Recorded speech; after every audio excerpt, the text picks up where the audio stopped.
लाश। लाश शब्द दिमाग में आते ही शरीर के अंदर एक डर बैठ जाता है। लाश मतलब कोई मरा हुआ इंसान। अक्सर गांव देहात में लाश को लेकर अनेक किस्से कहानियां सुनने के लिए मिल जाएंगे आपको।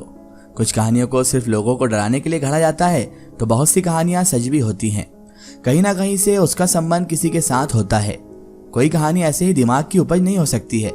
भले ही किसी ने किसी बात को बड़ा चढ़ाकर बोल दिया हो, पर कहीं ना कहीं उसका संबंध हकीकत के साथ जरूर होगा।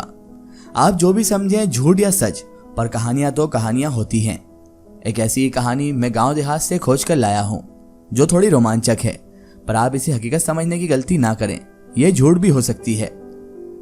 बात तब की है जब मैं गांव के एक आदमी के पास था, तो उसने मुझे ये कहानी सुनाई थी, जिसमें आपको बहुत सारा इंटरेस्ट भी आएगा और आपको थोड़ा बहुत डर भी लगेगा, लेकिन आप इसको सही समझने की भूल ना करें। यही कहानी मैं आज आपको सुनाने जा रहा हूं। बहुत समय पहले की बात है। किसी गांव में एक किसान और उसका बेटा रहा करता था। किसान खेतों में काम करता और उसका बेटा अपने पिता के काम में हाथ बटाता। पिता पुत्र में बहुत जमती थी। छोटा सा परिवार और खुशी परिवार। पर एक दिन किसान की तबीयत खराब हो गई। बहुत से वैद्य से उस किसान के लड़के ने अपने पिता का इलाज भी करवाया, पर बहुत कोशिश करने के बाद भी वो बच नहीं सका। और एक रोज आखिरकार वो किसान मौत को अपने गले लगा लिया और वो मर गया। बेचारा लड़का अभी कम उम्र का ही था। अब वो करे तो क्या करे, कोई हितनात नहीं।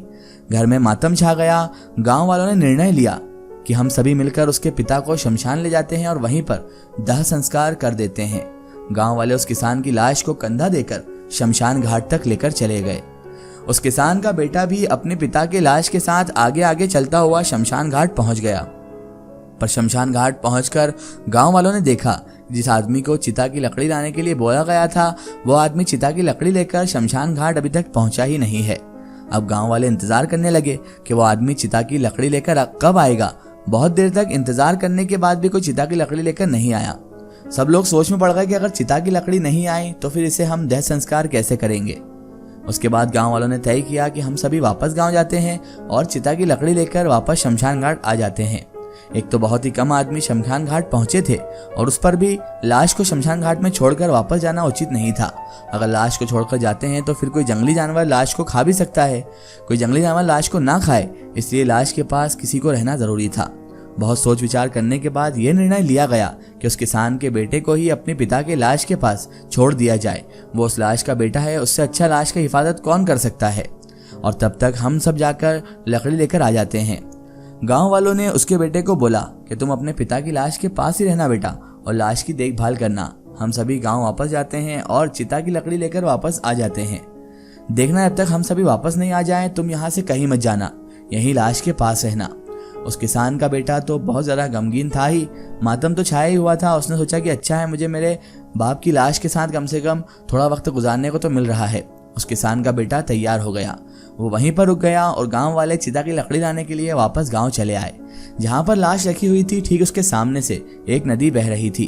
बेचारा किसान का लड़का अपना मायूस चेहरा लिए नदी के किनारे उस लाश के पास बैठा हुआ था और नदी को देख रहा था। तभी अचानक उसने देखा कि नदी में कहीं से तैरते हुए एक और लाश दिखी। वो लड़का भी नदी में तैरती हुई लाश को देखा। वो लाश तैरते हुए उसी की तरफ आ रही थी। जैसे ही वो लाश सामने से पार करने ही वाला था कि लाश के अंदर से आवाज आई। वो जो लाश नदी में तैर रही थी वो बोल पड़ी। उसने किसान की लाश से बोला, ए लेटा, तू यहाँ पर क्यों लेटा? तो उस लड़के के पिता की लाश से आवाज आई, मैं बहुत ही लंबी बीमारी का शिकार हो गया। बहुत से वैद्य से अपना इलाज करवाया पर बच नहीं सका।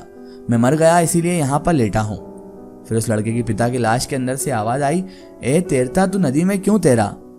तो नदी में तैरता हुआ लाश बोला कि मुझे एक नाग ने डस लिया, जिसकी वजह से मैं मर गया। लोगों ने मेरी लाश को नदी में बहा दिया, इसलिए मैं नदी में तैर रहा हूँ। वो लड़का नदी के किनारे खड़ा होकर उन दोनों की लाश को आपस में बात करते हुए सुन रहा था। एक शमशान का सुनसान जगह और उस पर वो लाशों के सामने था। अंदर ही अंदर वो बहुत ज्यादा डर भी रहा था। तभी तैरती हुई लाश ने तैरते हुए उस लड़के के पिता की लाश से बोला, ए लेटा, ये जो लड़का तुम्हारे सामने खड़ा है, ये कौन है और यहाँ क्या कर रहा है? तो लेटी हुई लाश ने कहा कि ये मेरा बेटा है और मेरा अंतिम संस्कार करने आया है। बाकी सब लकड़ी लाने गए हैं और ये मेरी देख रेख कर रहा है। तो तैरती हुई लाश ने कहा, ये तो जिंदा है। वैसे भी मरने के बाद कोई रिश्ता नाता नहीं रहता है, जब आदमी दुनिया में जिंदा रहता है तब तक ही रिश्ते नाते होते हैं, मरने के बाद कौन सा रिश्ता कौन सा नाता। तो एक काम कर, इस लड़के को मार दे और इसे भी अपने साथ ले जा। उस तैरती हुई लाश की बात सुनकर उस किसान की लाश में हरकत शुरू हो गई। ऐसा लगा कि वो लाश अपनी जगह से उठ खड़ी होगी। किसान का बेटा जब देखा कि उसके पिता की लाश उठ रही है, वो डर के मारे वहां से भागना चाहा, पर उसके पिता की लाश उठकर खड़ी हो गई। वो लड़का अब आओ देखा ना ताओ सीधे गांव की तरफ भागना शुरू कर दिया। उसके पिता की लाश भी उसे दौड़ाना शुरू कर दी। अगर वो पकड़ में आ जाता तो उसे वो वहीं पर मार देती, लेकिन वो लड़का अपनी पूरी रफ्तार से दौड़े जा रहा था। उस पर तो पूरी तरह डर तारी हो चुका था, बहुत खौफजदा हो चुका था वो, क्योंकि एक लाश उसके पीछे भाग रही थी। आप ही बताइए, अगर एक इंसान के पीछे लाश लग जाए जिसे उसने अपनी आंखों से मरते हुए देखा है, तो वो इंसान डरा हुआ क्यों ना हो। रास्ते में एक बहुत बड़ा सरसों का खेत था। वो लड़का सीधे सरसों के खेत के अंदर घुस गया। अब वो सरसों के खेत से होते हुए भागने लगा। लाश भी उस सरसों के खेत के अंदर दौड़ने लगी। लड़का भागता भागता पीछे पलटकर देख रहा था। वो लाश मुसलसल उसके पीछे भागे जा रही थी और उसकी तरफ देखकर घुर्रा रही थी।